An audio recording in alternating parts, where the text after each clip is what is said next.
Tenho a honra de receber o meu convidado de hoje, é o João Paulo Viana, que é professor da Universidade Federal de Rondônia, especialista em ciências políticas. Professor, seja muito bem-vindo. Eu que agradeço, doutor Fabrício, pela oportunidade, né? Eu gostaria de cumprimentar os telespectadores da TV Alamanda, né, o Edielson, pela oportunidade de estar aqui nesse programa, programa novo, mas com grande audiência já. Parabéns pelas temáticas abordadas, uma satisfação enorme estar aqui hoje. João, começando, semana passada foi aprovado finalmente a reforma política. Há muito tempo se tenta fazer uma reforma política nesse Brasil, acho que desde a Constituição de 1988 e nunca se conseguiu. E foi aprovada uma reforma não tão grande como nós esperávamos. O que vai acontecer o ano que vem com essa reforma que foi aprovada semana passada e já foi sancionada pelo presidente Temer? A reforma política é um tema que exerce uma sedução enorme no imaginário, né, na cabeça do cidadão brasileiro, né?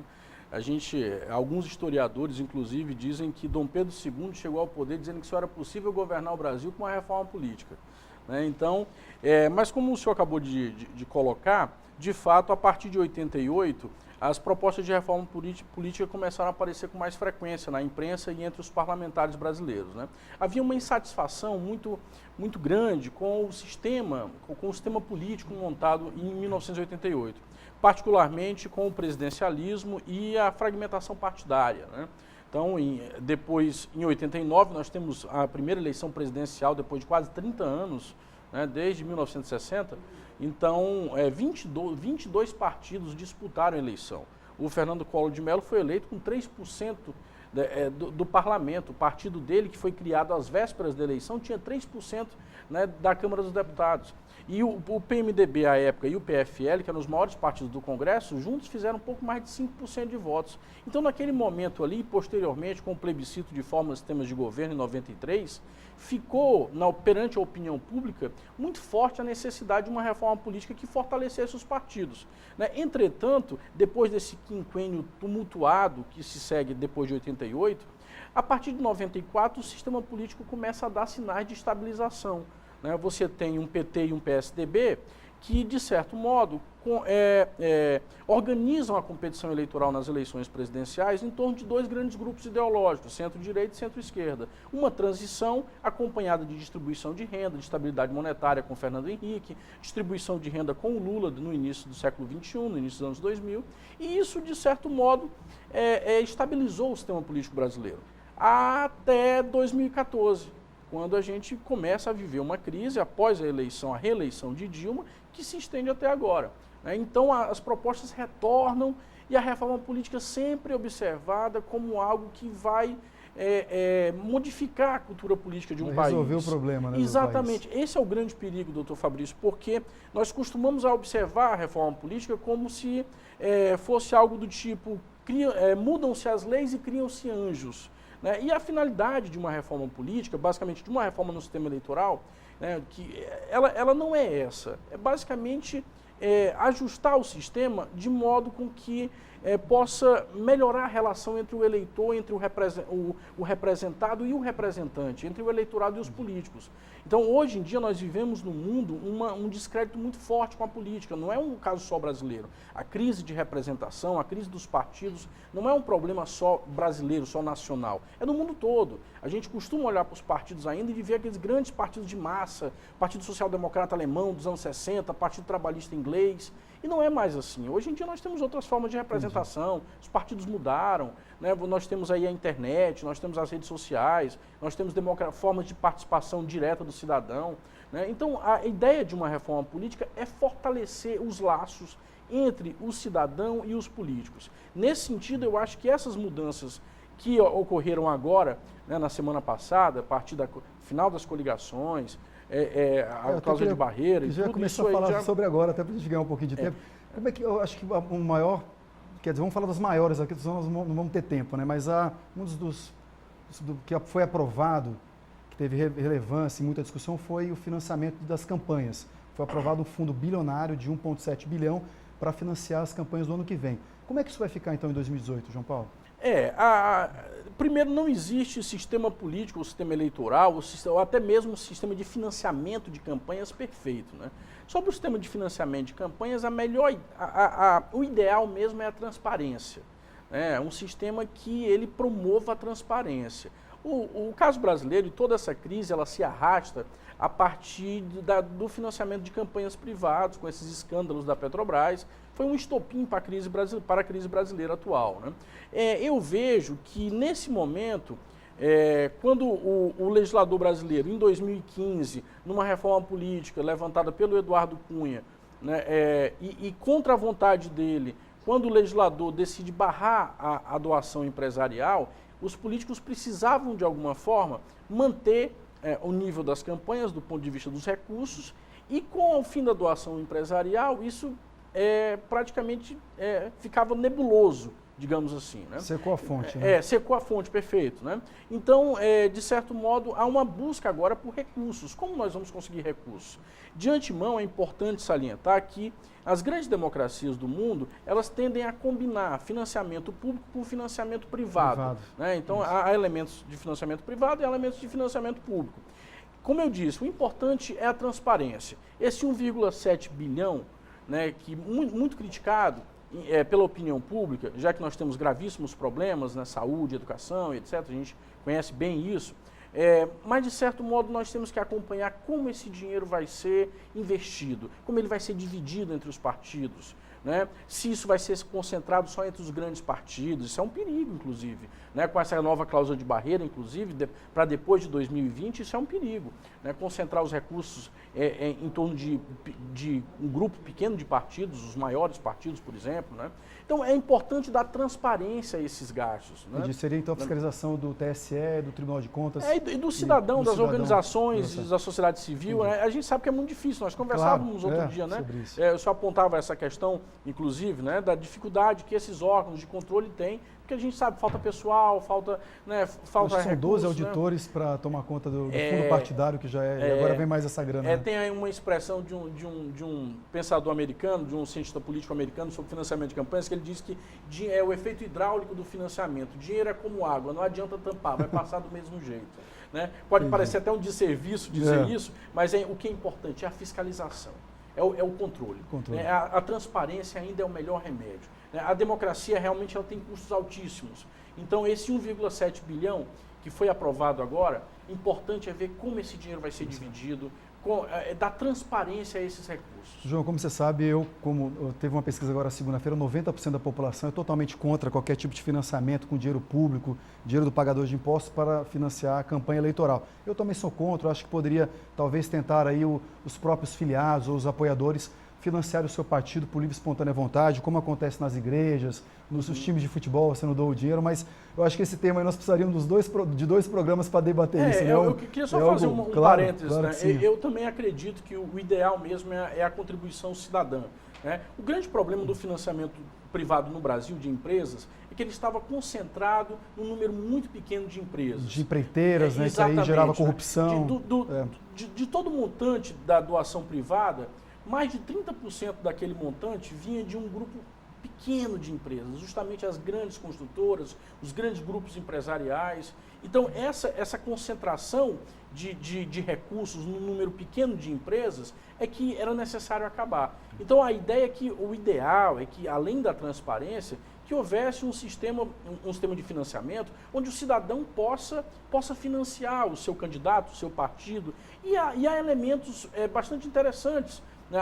Há propostas bastante interessantes nesse sentido, inclusive de se abater no imposto de renda, né? Ou então de incentivar uma doação do cidadão e aquele partido que receber mais doação cidadã também recebe um recurso do Estado a mais. Então, então assim, dizem que todo cientista político tem a sua reforma de estimação, né? Mas, enfim, há elementos que a gente pode ajustar, aperfeiçoar o sistema de financiamento. O que o Obama fez nos Estados Unidos na eleição de 2008, incentivando as pequenas doações, $200, né? Então, isso foi um marco naquela campanha americana. Então, só para resumir para a população, no ano que vem, então, vai ter esse fundo bilionário de 1,7 e também as pessoas físicas também vão poder contribuir com 10% do seu faturamento bruto do ano anterior. É o limite, então, e fica vedado, proibido a financiamento de empresas. Isso. Continua vedado. Excelente, doutor Fabrício, essa colocação sua, porque outro caso que é gravíssimo no Brasil. Nós não temos um teto fixo. né? As grandes democracias você tem um teto fixo, no Brasil depende de quanto você ganha. Agora, há um teto estipulado para cada candidato, mas para o doador depende desses 10% do ano anterior. Então isso é um grande problema. Se você estipula tetos fixos, se não me falha a memória, a OAB Nacional tinha uma proposta de alguns anos em torno de R$700. Eu sou completamente favorável a esse teto, né, porque você dá equidade, né, você garante uma igualdade maior, né, ao eleitor, ao cidadão, em termos de poder de financiar. João, prosseguindo, como é que vai ficar as coligações? Ficou agora, não vai haver mais coligações a partir de 2020. E por que não a partir do ano que vem? O que aconteceu? Na verdade, a classe política tenta se preservar de toda maneira, né? Isso é normal. Eu me recordo de um deputado que foi presidente da Câmara dos Deputados, e ele dizia há alguns anos, né, ninguém quer mexer nas regras que mudam, nas regras do jogo, que vai beneficiar ou né, dificultar a vida deles mesmos, né? Então, essa questão da coligação, que eu acho que foi uma vitória enorme, mesmo sendo para 2020, né, ela já foi um grande passo. Mas é a preocupação de que a classe política tem em termos de manutenção de um mandato, né? Ninguém sabe o que poderia acontecer. A coligação ela é um gravíssimo problema, a coligação proporcional para deputados, federal, estadual e vereador, né? Porque ela acaba se tornando, do ponto de vista eleitoral, um único partido. Então, do ponto de vista ideológico, isso prejudica, porque os partidos muitas vezes estão opostos, né? Às vezes coliga no Rio de Janeiro, no Nacional é com outro partido, coliga com partido de centro, nesse caso, a verticalização foi um desastre, porque ela não respeitava, né, em 2002, as diferenças regionais que nós temos. Nós temos 3 arenas distintas, né? Uma arena nacional, uma arena estadual, uma arena municipal. Eu sou contrário à ideia da verticalização. Mas o que eu acredito é que o fim das coligações proporcionais ele vai deixar mais claro ao eleitor, ele vai dar uma clareza maior ao eleitor, do ponto de vista ideológico, do ponto de vista da competição política, quem realmente pertence a qual partido, né? E outra coisa importante, os pequenos partidos, os partidos nanicos, é importante dizer isso, porque nem todo pequeno partido é um partido de aluguel. Você tem partidos de pequenos, né? Você tem partidos mais à direita, né? Como agora, por exemplo, o Livres, o Novo, que são partidos ideológicos, mas você tem partidos à esquerda também, você tem um PCdoB, você tem um PPS, que são partidos históricos e ideológicos, né? Agora, você tem partidos de aluguel também, você tem dezenas de partidos de aluguel, os conhecidos partidos nanicos, partidos de aluguel. E esses partidos que muitas vezes não representam nada. Né? Então, e só elegem candidatos, só elegem porque muitas vezes estão coligados com os partidos grandes. Então, o fim das coligações é um grande avanço, né, para o sistema político brasileiro. Que bom, pena que não vai entrar em 2018, mas 2020 já está chegando. Mas aí entra a cláusula de barreira. Né? Agora então eu queria falar sobre isso, também foi aprovado outro ponto também polêmico, que é a cláusula de barreira. Queria que você falasse um pouquinho, que é o 1,5% que tem que atingir para deputado federal em todo o Brasil e no mínimo 9 estados. Exatamente. O que vai acontecer se não atingir esse percentual? E também existe em outras democracias pelo mundo algum tipo de barreira, algum tipo de votação mínima para que os partidos possam ter acesso a recursos no parlamento ou até mesmo a representação. Tempos de televisão, né? Também, né? Isso. No caso brasileiro, essa cláusula de barreira aprovada agora, que será de 1,5%, como você bem colocou, dividido em pelo menos 9 estados, né? O partido terá que obter esse percentual mínimo para ter acesso a recursos públicos. Né? Ao fundo partidário, ao fundo partidário, 900 milhões por ano. Exatamente. E ao tempo de rádio e TV, que também é dinheiro público, né? Então, e inclusive é muito dinheiro. Que também, né, dá mais ou menos uns 850 milhões. Eu não tenho esse dado mais ou menos de isso, eu li agora, ontem sobre, né, isso. Também é bem agora, alto. É importante que os partidos coloquem a sua militância na rua, né? Porque a cláusula de barreira ela praticamente vai exterminar esses partidos pequenos. E como eu acabei de dizer, não existem só partidos nanicos de aluguel, existem partidos históricos e ideológicos.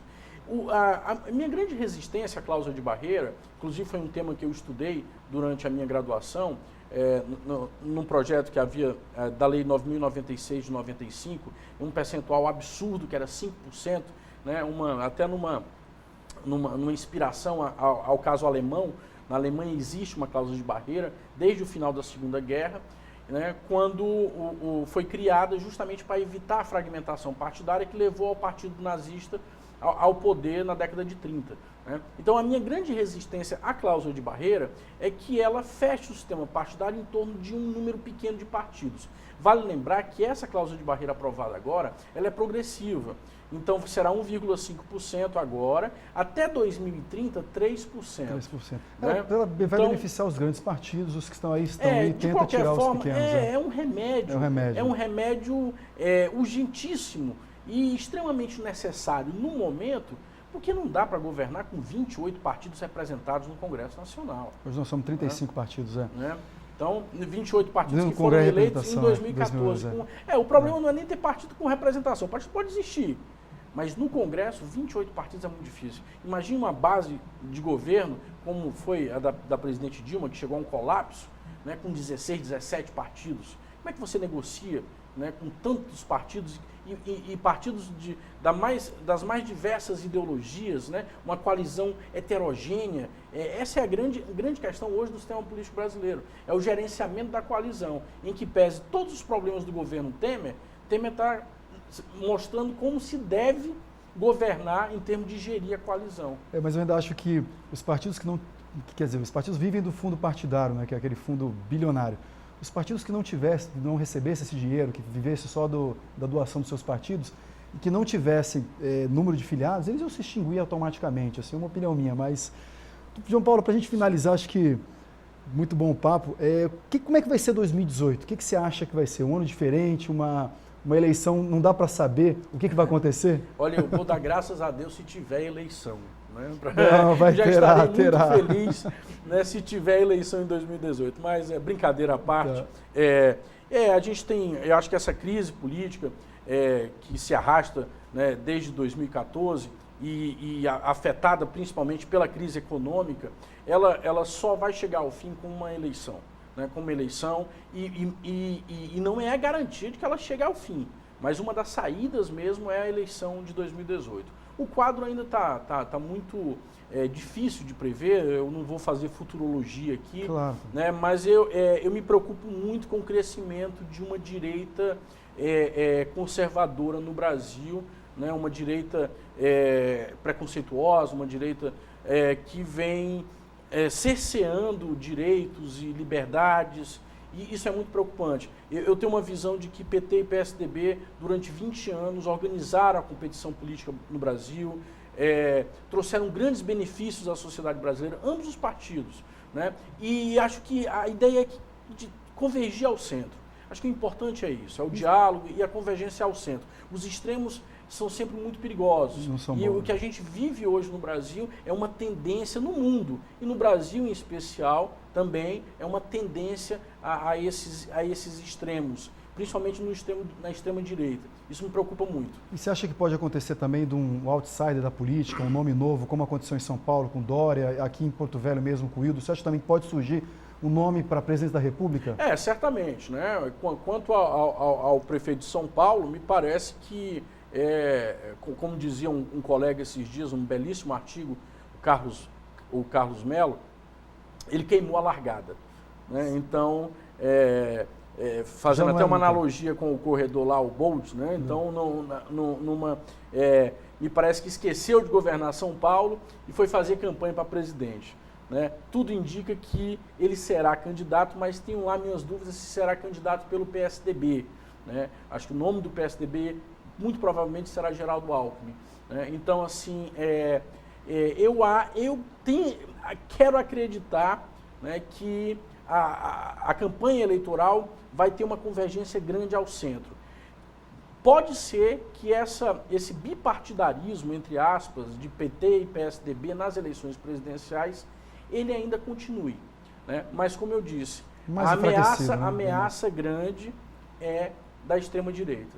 Então, a candidatura de um Bolsonaro hoje, ela tende a crescer até o período eleitoral. Depois dos debates, eu não sei se ele terá esse crescimento. Né? A partir do momento da campanha, acho que o eleitor ele tende a continuar nessa polarização. Né? Mas ela vem crescendo e isso é preocupante. Vamos torcer para ver que se surja mais gente disposta a trabalhar pelo país, gente diferente, gente nova, gente com Sim, gás aí. E o importante é fortalecer os partidos, né? Dar transparência, quebrar esse monopólio de cúpulas partidárias, renovar os partidos. Isso é muito importante. Então, acho que a gente precisa incentivar isso. O cidadão tem que se filiar aos partidos. Os partidos são importantes. Não há democracia representativa sem partido político. O que acontece é que as pessoas costumam reclamar muito, mas não querem participar. Acho importante isso. Se você não está satisfeito com o teu país, com o teu estado, com o teu município, filie-se a um partido, venha participar. Acho que esse é o mais interessante, né, João? Sim, é importantíssimo. Né? A arena política, né, da democracia representativa, ela ainda... o jogo ainda é jogado, né, ele passa pelos partidos políticos, isso é fundamental. João, eu queria agradecer, muito obrigado pela sua presença, foi muito bom a sua entrevista, muito esclarecedora, muito obrigado, tá? Muito obrigado aos telespectadores. Boa tarde. Terminando mais um quadro Cidadania, hoje comemorando o Dia das Crianças, um abraço a todos.